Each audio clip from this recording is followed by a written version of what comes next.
My boss gave me 10 million to marry him in a flash marriage. My task was to pretend to be deeply in love with him to infuriate his mother and the daughter-in-law she had chosen for him. One day after dinner, I asked my husband to cut some fruit for me. My mother-in-law remarked with a sarcastic tone, "My son is so obedient to you." I glanced at her. "Well, don't just sit there idle. Go pour me a glass of water." On my third work anniversary, my boss, Vincent, proposed to me. He said, "Either marry me, or I'll fire you." I was speechless. "Seriously, buddy, could you please follow the usual script?"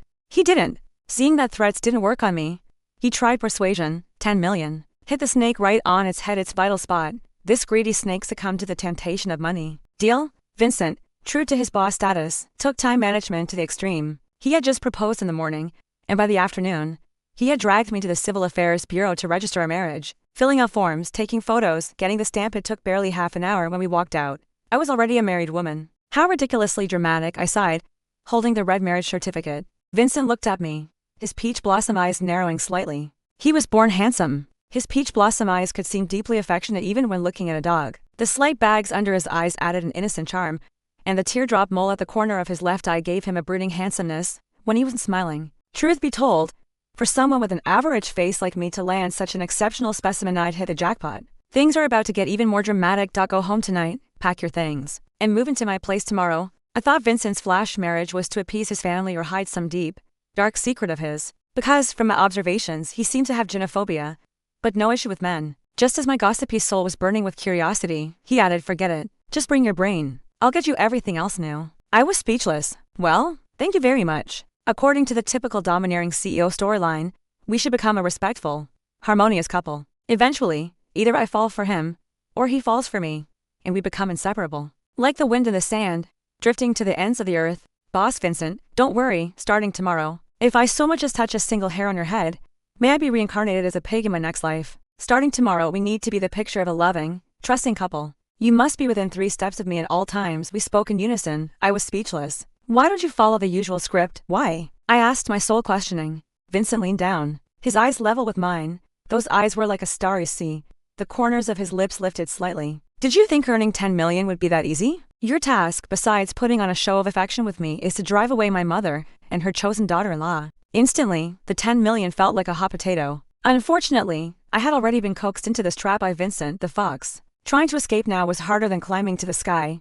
Sure enough, the older ginger is hotter. Older men just have more tricks up their sleeves. The next day, Vincent took me to meet his parents. To be honest, I'm socially fearless. I could even befriend the little yellow dog outside our company gate. But now, Vincent had given me the role of the acrimonious wealthy heiress. I crammed all night, studying the villainous female characters from various TV dramas and novels. Their signature moves were raising an eyebrow, looking down their noses, crossing their arms, chest out, acting utterly arrogant and domineering. I had just struck my pose when Vincent said, "Did you sleep wrong and get a stiff neck?" I was speechless. "If not, why are you holding your neck like that?" "Later, my mother will think I married a disabled person." My fist itched slightly. Having worked with Vincent for 3 years, I was well aware of his sharp tongue.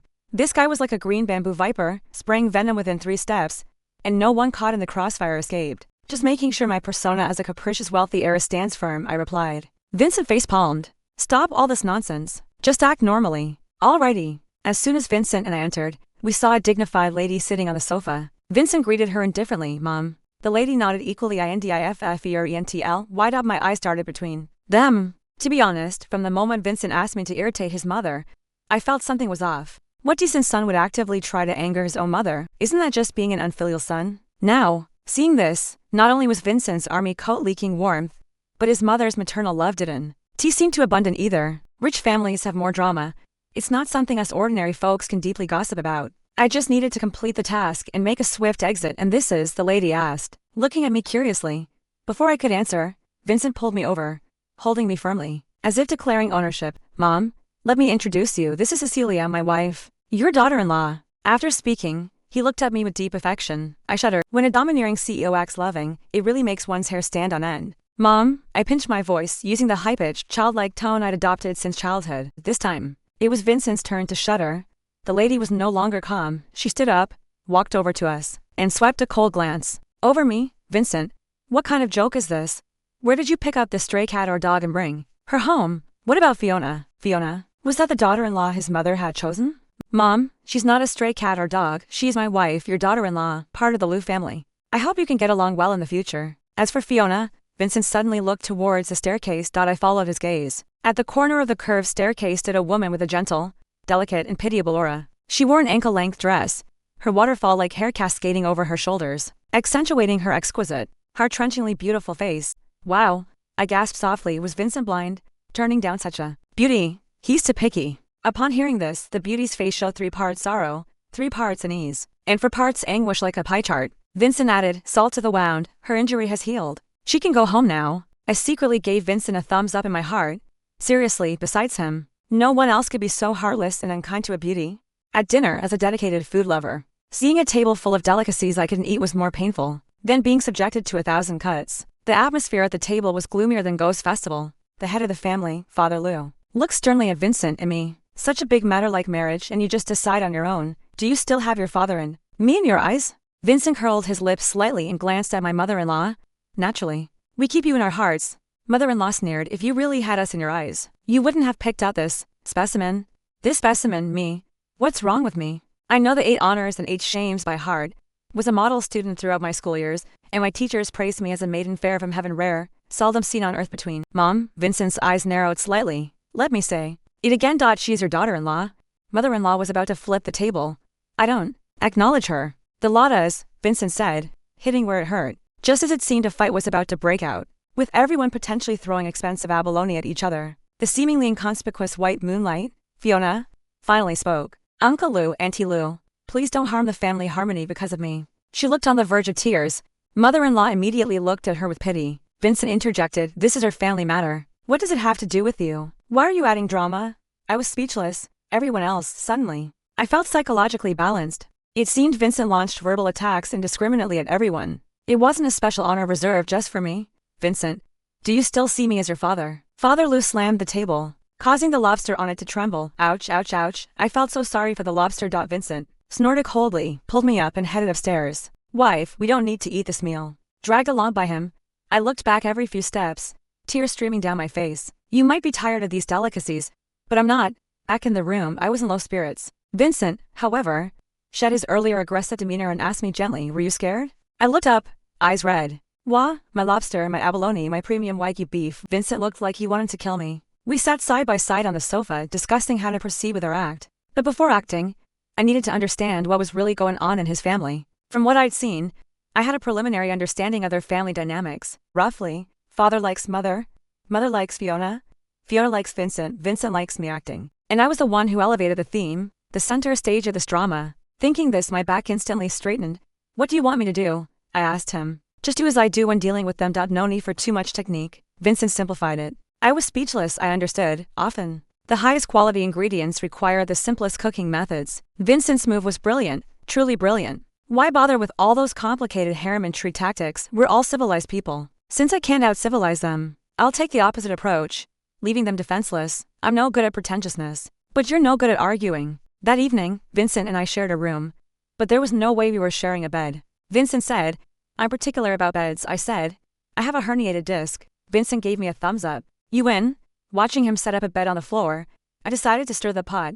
Hey boss, you're the one who asked for my help. When you ask someone for a favor, you should at least act the part, don't you think? He placed a pillow down, turned his head and shot me a glare. That look seemed to say, if you keep yapping, I won't be polite. Later, as we were settling down to sleep, I asked Vincent, you don't seem to get along well with your mom, do you? Was it because he was too naughty as a child and got spanked often, which made him resent her? But then again, I was also chased around with a rolling pin by my mom when I was little, and I still love her dearly. He didn't respond. Moonlight poured into the room. It was my first time sleeping in a strange bed, surrounded by unfamiliar scents. I felt both excited and chatty. Boss, Vincent, sugar daddy Lou, sarcastic Lou.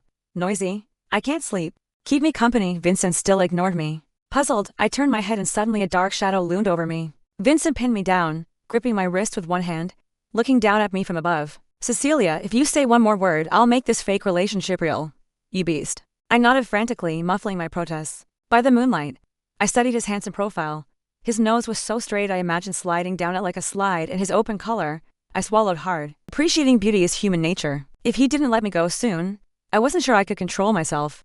At this point, who would be taking advantage of whom was anyone's guess. Just as I was about to lose control, a knock came at the door. Both Vincent and I jumped. MMPH. He frowned. Speak properly.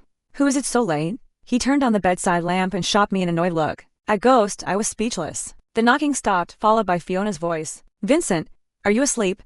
I made some snow fungus and lotus seed soup and brought some up for you. I settled in to watch the drama before going to open the door. Vincent ruffled my hair.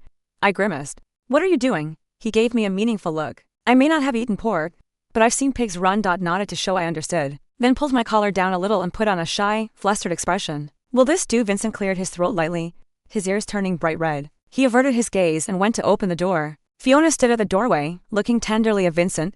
Is it too late? I hope I'm not disturbing you. If you knew it was a disturbance, why did you come? Vincent was back to his venomous self. Fiona's delicate brows furrowed, and she looked on the verge of tears. Vincent, do you really dislike me that much? I don't dislike your mother. I dislike you. Vincent continued to rub salt in her wounds. I almost couldn't hold back a snort and quickly covered my mouth. Vincent remained stern and unyielding. Just give me the bowl. My wife happens to be hungry. Thanks. He took the bowl from Fiona, walked a few steps, then turned back. Oh, and next time, don't disturb us after 10 p.m. It interrupts our married life. He emphasized the words married life. Fiona's eyes reddened and she ran off, wiping her tears. After the door closed, I clicked my tongue. Boss Vincent, you're truly the most unchivalrous man I've ever met. I wondered how Fiona had offended him to deserve such treatment. And the strangest thing was, no matter how much Vincent scorned her, she still managed to stay in this household. I glanced at Vincent's stunning face. Was Fiona just that shallow? Want some? He handed me the bowl of snow fungus soup. I shook my head in disdain. You know why I wouldn't want to be an emperor even if I traveled back to ancient times? Because those concubines are always serving the emperor all kinds of sweet soups. Seriously, if I've worked so hard to become emperor, can't I just gnaw on a duck in one hand and a chicken in the other? Vincent looked at me, utterly speechless. I never knew your imagination was so wild. Even eating snow fungus soup can make you think of ancient emperors. Vincent was mocking me. Haha. I laughed awkwardly. Suit yourself.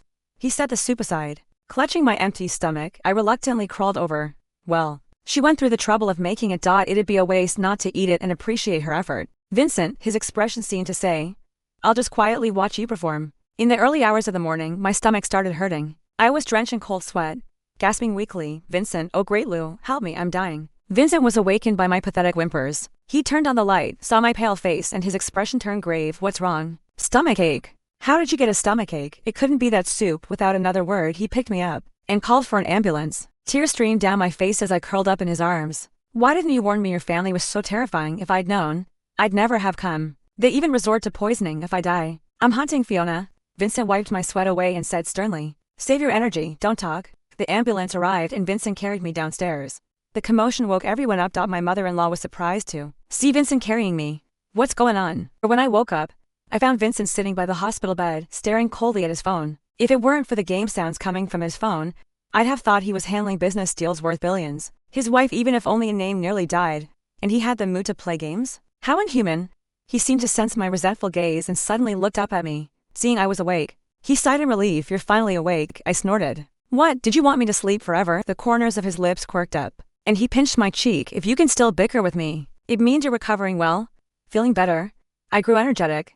Tell me, what poison did I take? Vincent looked at me with a mix of pity and exasperation. You weren't poisoned. You just had your useless appendix removed. I was speechless. I was about to say something when someone knocked on the hospital room door. We both looked over and saw my mother-in-law and Fiona standing there. My mother-in-law wore her usual cold expression, as if everyone owed her millions. Fiona had a bandage wrapped around her fair forehead. I glanced questioningly at Vincent. What's going on? Vincent's eyes replied, don't worry about it. Focus on recovering. After my mother-in-law and Fiona entered, I put on a sincerely fake smile. Mum? Fiona? You came. I'm fine now. It was just an appendix removal. I didn't mean to trouble you to visit me. My mother-in-law shot me an annoyed look. If something really happened to you, Fiona wouldn't be able to explain herself even if she had 10 mouths. Then, she gave Vincent a meaningful glance. Fiona quickly chimed in, Auntie Lou, it's my fault. I shouldn't have brought food to Vincent and her so late. Please blame me. How manipulative. It's my fault. I shouldn't have been so greedy and troubled you all so late. I deserve to die. Boo-hoo. I started fake crying and wiping away tears. Trying to out-manipulate me? I've taken 10 million from Boss Vincent. If I don't perform well, how can I deserve that money? Vincent held my hand. Silly, we're husband and wife. There's no such thing as trouble. I shuddered. His sudden affection nearly made my back give out. After performing his loving act, Vincent turned back into the venomous, stern king of hell. Cecilia just had surgery and needs rest. Mom, if there's nothing else, you should head back. I'll stay with her. You? My mother-in-law's face darkened. Just as she was about to explode, Fiona stopped her. Auntie Lou, let's go back for now. My mother-in-law shot both of us a fierce glare and left with Fiona. After they were gone, Vincent let out a long sigh and sat on the single sofa, massaging his temples. It was clear he was exhausted from dealing with them. I suddenly felt a little sorry for him. How did a perfectly good family become like a palace drama? A mother who isn't loving, a son who isn't filial. Of course, Vincent's lack of filial piety was because his mother was too difficult. "Hey, boss Vincent, are you okay? I feel like you're about to cry," I said carefully, trying to comfort him. "Men don't cry easily. You know." He rolled his eyes. "Which eye of yours saw me about to cry?" He took a deep breath, slightly irritated. "I'm just sick of this life. I couldn't resist being cheeky. Double quotes please. Give me the troubles of being worth billions." He didn't respond. Instead, he walked step by step toward me, stopped, leaned down close to me, and placed his hands on either side of the bed. His warm breath brushed against my face. At such close range, I could see his long, thick eyelashes and beautiful eyes. When those eyes focused on someone, they naturally seemed full of affection, making it easy to fall into their vortex. And what made me instantly jealous was that a grown man had no visible pores, and his skin was better than mine. Without thinking, I asked, "What skincare products do you use?" He froze. A few seconds later, he asked through gritted teeth, "Cecilia, at such an intimate moment, you're asking me about skincare products? What else should I be asking?" I feigned innocence. He looked at me quietly, then suddenly smiled. "Cecilia, you're clever one moment and silly the next. I can't tell if you're truly clever or just pretending to be silly." Well then, he saw through me. If my heart rate had been measured just then, it would have been over 180. I won't deny it, who wouldn't like a man like Vincent with his wealth, looks and charm? But I know the gap between us is too wide. So I've never entertained any fantasies. After spending some time in the hospital, I finally returned triumphantly. When the car arrived home, my foot had barely touched the ground when Vincent swept me up into a princess carry, startling me so much I nearly squealed. "What are you doing? You're still weak." "I'll carry you in," he said. I pinched his ear. "Speak properly." Whether his ears turned red from my pinching or not, he snorted lightly. 10 million, all right then. I leaned against him delicately, putting on a shy, hesitant expression. When my mother-in-law saw this, her face grew longer than a donkey's. A flash of malice crossed Fiona's eyes, but she quickly resumed her gentle, understanding demeanor. "Vincent, lunch is ready. Have it sent upstairs," Vincent said, carrying me without looking back as he headed upstairs. "She just got out of the hospital and needs to stay in a good mood. No need to eat with irrelevant people. Enough." My mother-in-law slammed the coffee table and stood up. "Vincent, you need to stop this right now." Vincent turned around while still holding me, a hint of mockery in his eyes. "Mum, that's exactly what I should be saying to you. Are you deliberately opposing me? I went through so much trouble to pick a daughter-in-law for you, and you go find some wild woman to anger me. What's wrong with Fiona? She's gentle, considerate, presentable, and a great cook. Divorce that woman immediately. Fiona will forgive you and give you another chance." "That kind of chance," Vincent glanced at Fiona, "I'd rather not have." Back in the room, I started gossiping. "Can you tell me about your family's grudges and dramas?" Honestly, I was dying of curiosity. It felt like Vincent and his mother were like fire and water. But how could a mother and son be like this? Seeing my eager expression, Vincent parted his thin lips. "Haven't you heard that curiosity killed the cat?" I said in a coquettish voice. "Tell me, Vincent." Vincent looked like he wanted to pound me into the ground.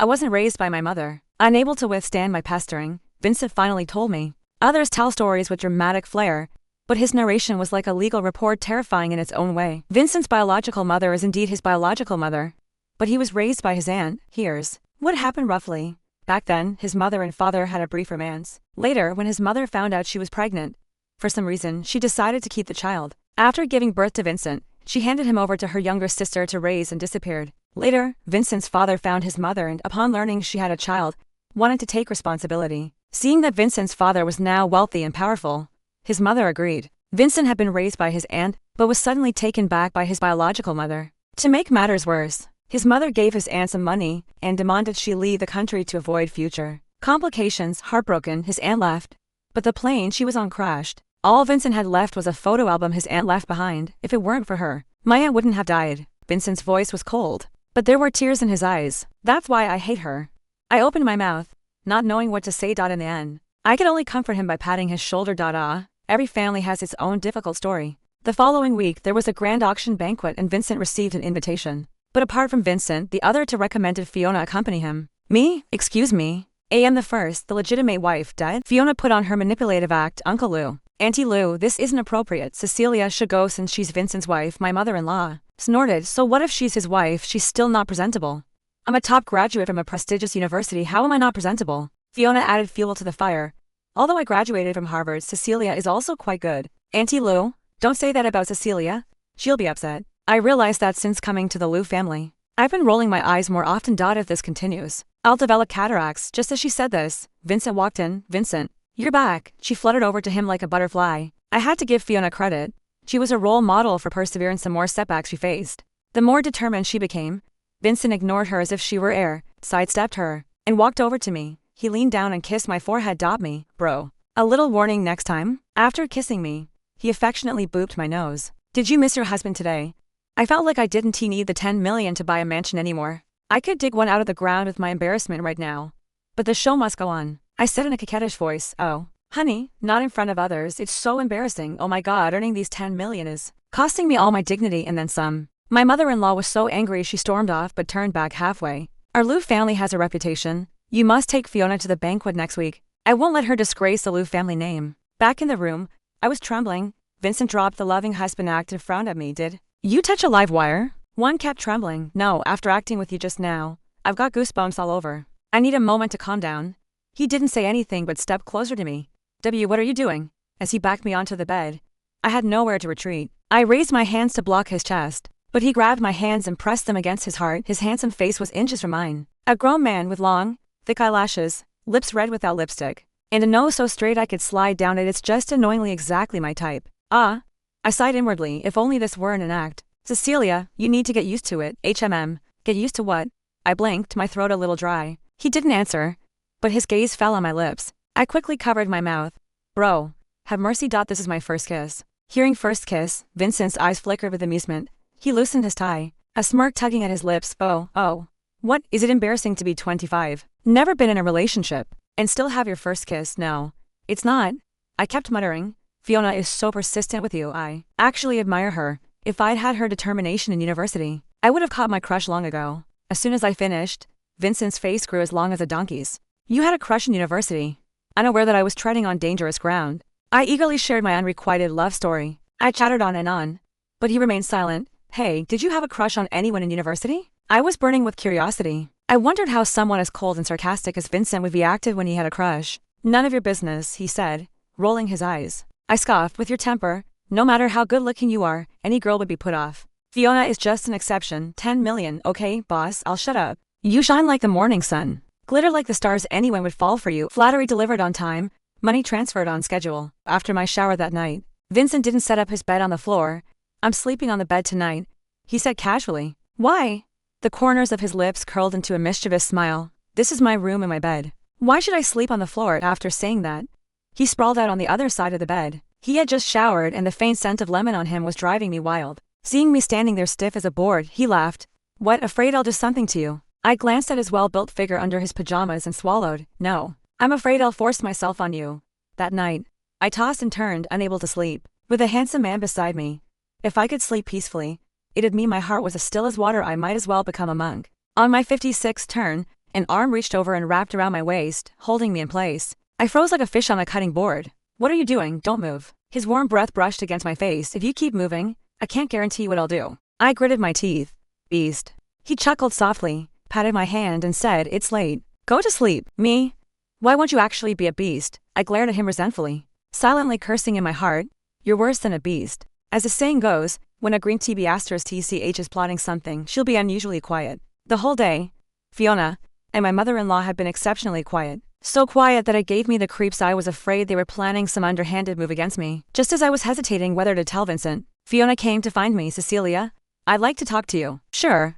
What do you want to talk about? I suddenly remembered my ruthless, spoiled rich girl persona, crossed my arms, and put on a haughty expression. She was still acting all gentle and pitiful. Do you want to know why Vincent hates me so much? That evening, when Vincent entered the room, I emerged from the bathroom with my hair down, wearing a white nightgown, and said eerily from behind him, Vincent, you've deceived me so badly. Vincent didn't even flinch. His nerves were incredibly steady. What's wrong with you tonight? Vincent started blow-drying my hair while ruffling it. Trying to scare me to death so you can run off with my money? I yelped. Gently.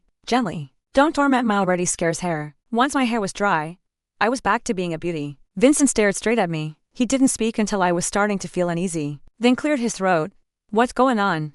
What are they up to now? I'm not one to beat around the bush, so I got straight to the point. You used to like Fiona, didn't you? As soon as I finished speaking, Vincent's handsome face darkened instantly, as if he'd just eaten something disgusting. Silence means consent. So what Fiona said wasn't false. Back in university, Vincent and Fiona were in the same department. Fiona was delicate and frail, like a little white flower, always clinging to Vincent, calling him senior this and senior that. Vincent was a passionate young man experiencing his first crush, and he soon fell for Fiona. Just when they were deeply in love, Vincent discovered that Fiona was very close to his mother. From that moment on, Vincent's attitude toward Fiona did a complete 180 from affection to disgust. I still remember what Fiona said to me.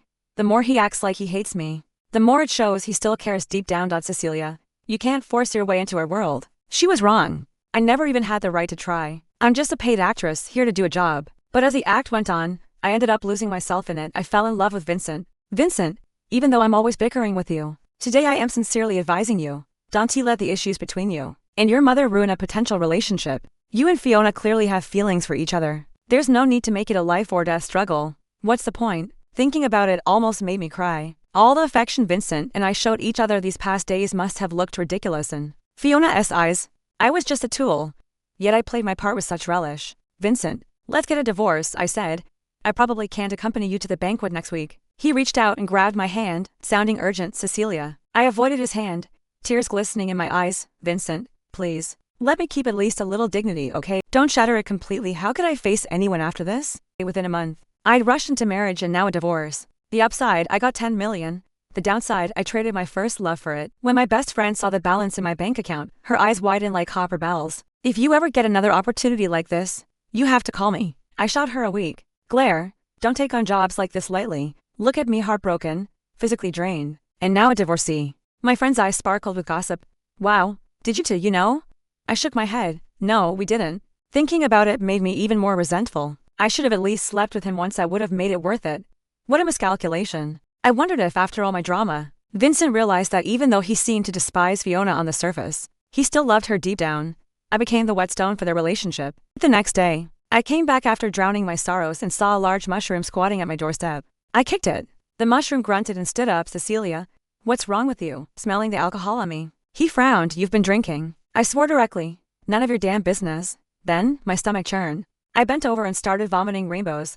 A large hand gently patted my back. Vincent's worried voice came. Are you okay? I wiped my mouth with my sleeve and snorted. None of your damn business. He sounded helpless. Are you a broken record? None of your damn business. The passcode. None of your damn business. He slapped my back, making me burp. Talk properly. 080620. He helped me inside, and immediately saw a large human-shaped statue. His twitching at the corner of the mouth. Who is this? My husband. Goodbye, I said. A grinding sound came from above me. Then, Vincent sneered. Your husband is called Goodbye? Of course. Could it be Vincent? I retorted. Vincent was choked speechless, his face red. Vincent made me sobering tea. After drinking it, I made an unreasonable request. I'm hungry. I want snail lion flour. Change it. Sleep with me. Or snail lion flour. Your choice.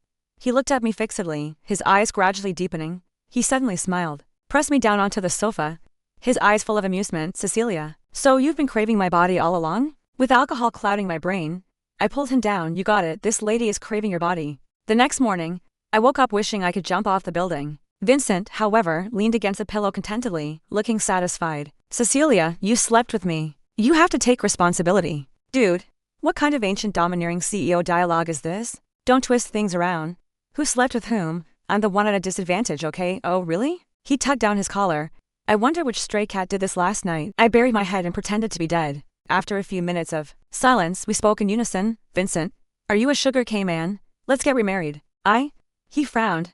What's a sugar cane man? It seemed this old-fashioned chap wasn't familiar with this internet slang. I made up something on the spot. Oh, it's a metaphor for a man who is sweet, tall, and handsome. As a result, he started searching on his phone. Seconds later, he read out expressionlessly, sugar cane man. Refers to a man who is sweet at first, but turns out to be dregs, just like sugar cane, sweet initially, then just residue. I've miscalculated. He walked up to me, his eyes soft and gentle. Cecilia, in your eyes. Am I just a playboy? Aren't you? I accused him with my eyes. He sighed. Cecilia, you're an adult now. Are you still thinking with your feet? Who are you insulting? From the very beginning, I never liked Fiona. My first love, his ear tips turned red, was you, Cecilia. You take me for a 3-year-old. He jumped in. 1 year old at most. You believe what Fiona says.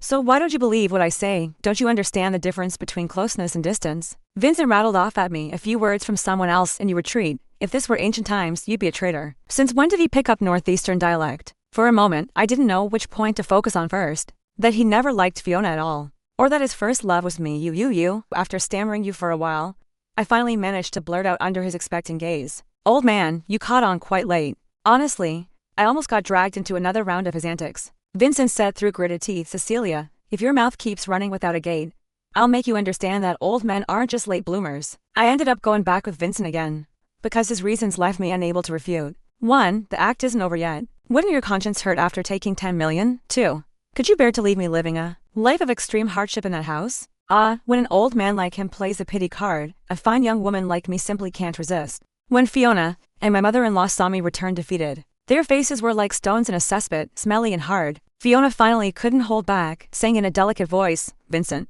didn't you and Cecilia get divorced? Vincent gripped my hand tightly, gazing tenderly at me. Can't we remarry? Mother-in-law jumped up. What?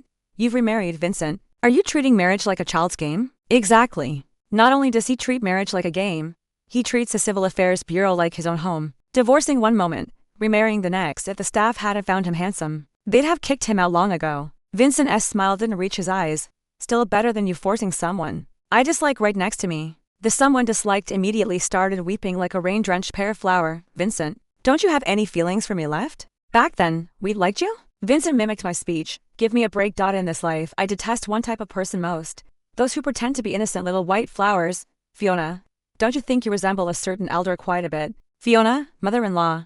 I secretly gave Vincent a thumbs up. Insulting to people with one sentence. Masterful, truly masterful. Oh, right. If Fiona hasn't left this house by 3 p.m. today, then Cecilia and I will move out. Vincent, are you rebelling? Mother-in-law finally lost her composure, her previously calm face contorted like a terrifying witch. I gave birth to you, so you must obey me. Vincent let go of my hand.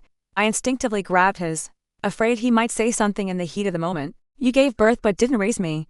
What right do you have to dictate my life? You tread on others' lives to enjoy your own. Aren't you ashamed? You? Mother-in-law clutched her chest, trembling all over. Ungrateful son, ungrateful son. He was about to say more, but I held his hand and shook my head slightly. The furious Vincent, meeting my gaze, instantly softened. He held my hand back. I can't stay in this house for another moment. Vincent was true to his word and took me to another apartment he owned in the city center. I felt sorry for him, but also thought family shouldn't fall out so badly. I wanted to dissuade but seeing his state, I just asked, should I make you a bowl of noodles? He looked at me. After a long moment, he said softly, as long as it's not snail lion flour. He was still bringing up the snail lion flour thing. When I moved into his place, it was daily delicacies and rich food, which actually made me miss snail lion flour and stinky tofu. So once when his family wasn't looking, I sneakily used their kitchen to cook a pack of snail lion flour. After cooking it, afraid Vincent would find out, I hid in the bathroom attached to the room to eat it. Result? Vincent came home, retching and asking me, Cecilia,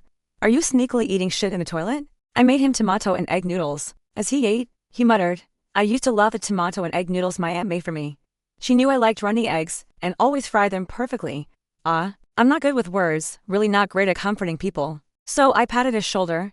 I'll cook them for you from now on, okay? As for the runny eggs, I might need to practice for a year or so, since my cooking skills are just average. Tears welled in his eyes. Cecilia, thank you. We're mates, no need to be polite. I gave his shoulder a breezy pat.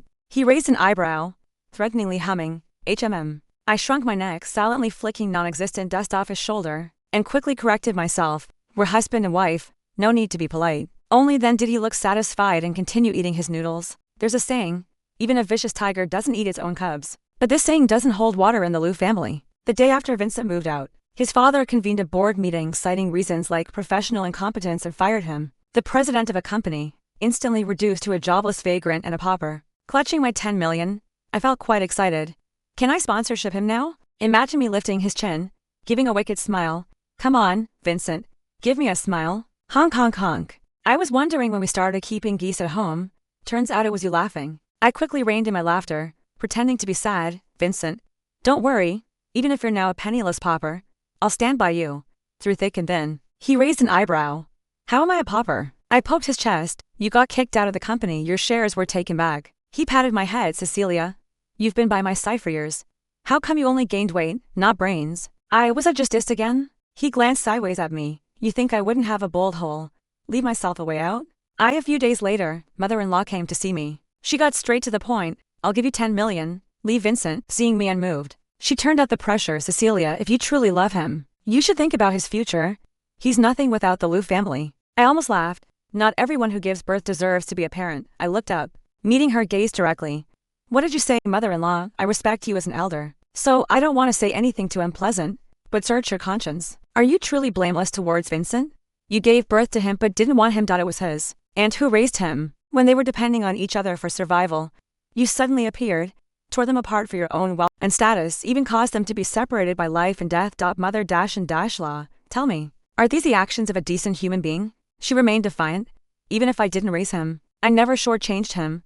Where do you think his food, clothes, and expenses since childhood came from? My money. So, he deserves to be controlled by you for life? You? I smiled. Actually, I'm also glad Vincent wasn't raised by you. Otherwise, I might not have liked him. After saying this, I couldn't help but give myself a mental round of applause. I'd finally learned to insult someone without using dirty words. Well done. As I turned to leave, she said behind me, don't regret this. I shrugged. What to regret? We're just cutting out a tumor that was always disgusting. We should set off fireworks to celebrate.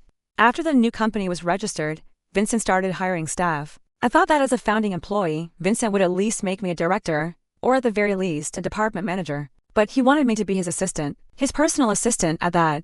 I had a swear word on the tip of my tongue, wondering if I should say it, but one sentence from him smoothed my ruffled feathers. I'm not used to having anyone else by my side. TSK. The newly enlightened boss Lou, sweet talk comes so easily to him now. He was truly exhausted. Once, he even went over 24 hours without sleep. I forcibly dragged him to the bedroom. No more work. Go to sleep. He chuckled lightly, pulling me down with him. Together, he held me close. I breathed in his lemony scent as his voice sounded above my head. Cecilia, do you know what the luckiest thing in my life is? What?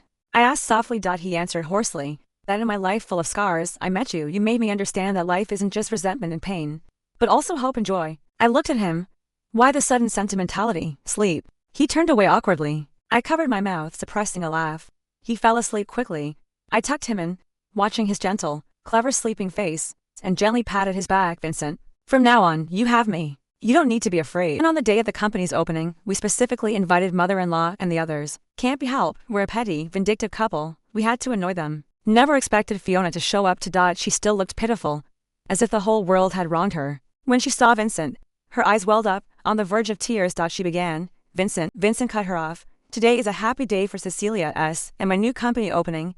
Bad luck is most taboo. If you cry and anything goes wrong with my company later, I'll blame you. I played the good cop beside him. Husband, it's a joyous occasion. Don't be so harsh. Besides, she's a guest. Since she's a guest, how about a word of blessing? Vincent pressed on relentlessly. Fiona said through gritted teeth.